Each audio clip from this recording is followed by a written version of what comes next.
मेरा नाम भारत है। आज हम लोग चोल साम्राज्य और राजा चोल के बारे में जानेंगे और उनके समुद्री बेड़ों और उनके समुद्र के व्यापार के बारे में जानेंगे, कहाँ तक व्यापार करते थे। राजा चोल का आज के तमिलनाडु से संबंध मिलता है। राजा चोल के पास 5000 से ज़्यादा जहाज हुआ करते थे, ऐसा माना जाता है। 10,000 भी माना जाता है, पर हम 5000 मान सकते हैं।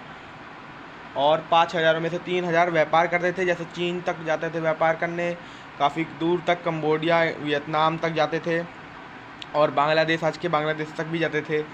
और चोल साम्राज्य बहुत समृद्ध था।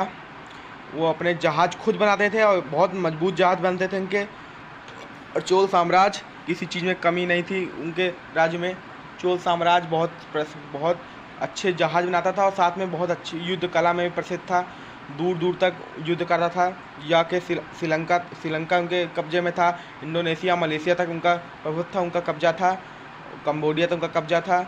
और उनके राजा चोल के समय बहुत ज़्यादा आगे बढ़े राजा चोल, और राजा चोल ने बहुत आगे बढ़ाया चोल साम्राज्य को।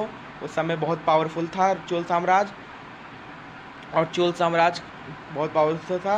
और राजा चोल को एक तरीके से फादर ऑफ नेवी भी बोल सकते हैं, क्योंकि उस समय कोई ऐसा देश नहीं था जो समुद्र के द्वारा जाके हर जगह अटैक करे। ऐसा बहुत कम होता था, बहुत रेयर होता था इस समय। और पूरे हर जगह राजा चोल ने बहुत मजबूती से पूरे हिंद महासागर में लड़ाइयाँ लड़ी हैं, और पूरे आधे से ज़्यादा उधर तक जहाज़ों से गए थे, और जहाज़ उनके बहुत मजबूत होते थे।